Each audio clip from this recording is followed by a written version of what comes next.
മഴ പെയ്താൽ മാത്രമേ എൻ്റെ ഫ്രോഗിൽ മീനടിക്കൂ. ആ ഒരു പ്രതീക്ഷയും വെച്ചുകൊണ്ട് മഴ പെയ്ത നമ്മുടെ സ്പോട്ടിലോട്ട് നമ്മൾ രാവിലെ ഇറങ്ങി. അങ്ങനെ ഫസ്റ്റ് കയറി തന്നെ നമുക്കിത് നല്ലൊരു വരാലൻ ചെയ്യുന്നു.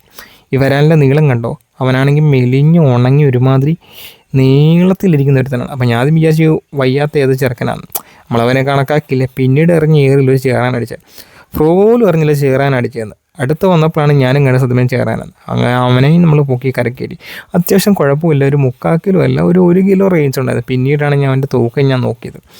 അപ്പം അവനെയും പിടിച്ചതിന് ശേഷം വൈകുന്നേരം ഞാൻ നമ്മുടെ പിള്ളേരും കൂട്ടി ഇതേ സ്പോട്ടിൽ വന്നപ്പം അതുപോലെ ഒരുപാട് മീനൊന്നും കിട്ടിയില്ല. പക്ഷേ ആദ്യത്തെ ഏറി നമുക്കിത് അടിച്ച വരാലിൻ്റെ സൈസ് കണ്ടാൽ നിങ്ങൾ പോലും ഞെട്ടിപ്പോവും. അവൻ ഈ ഫ്രോഗിനകത്തൊക്കെ എങ്ങനെ വിഴുങ്ങിയെന്ന് പോലും എനിക്ക് കരുതുന്നത്. അടിച്ചൊരു കുഞ്ഞൊരു ഞൊട്ടം വരാനാണ്.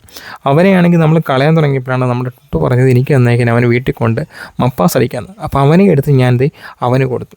അടുത്ത ഏറിനും ഒരു കുഴപ്പമില്ലാത്തൊരു വരാലാണ് എനിക്കടിച്ചത്. അവനെയും ഞാൻ അവന് കൊടുത്തു വിട്ടു.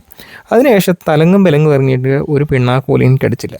അതിനുശേഷം ഞാൻ പിറ്റേ ദിവസം രാവിലെ ഇറങ്ങിയപ്പോൾ മീൻ അടിച്ച് കഴിഞ്ഞപ്പോഴാണ് ക്യാമറ ഓണാക്കാൻ വിട്ടുപോയത്. അങ്ങനെ ആദ്യത്തെ ഏറി നമുക്ക് അടിച്ചത് ചേറാനാണ്. അതും അത്യാവശ്യം 1 കിലോ റേഞ്ചുള്ള ചേറാനാണ്. അതിനുശേഷം അതിന് ഓപ്പോസിറ്റുള്ള സൈഡിൽ പോയപ്പോൾ നമുക്ക് 1-2 മീൻ കിട്ടി. അപ്പോൾ എൻ്റെ ഫുൾ വീഡിയോ നമ്മുടെ യൂട്യൂബ് ചാനലിൽ കാണാൻ വേണ്ടി ഞാൻ കമൻറ്റ് ബോക്സിൽ ഞാൻ ലിങ്ക് കൊടുത്തിട്ടുണ്ട്. അപ്പോൾ വേഗം കാണാനുള്ളവർ വേഗം പോയി കണ്ടോ. അപ്പോൾ ഓക്കെ, അടുത്ത വീഡിയോ കാണാം.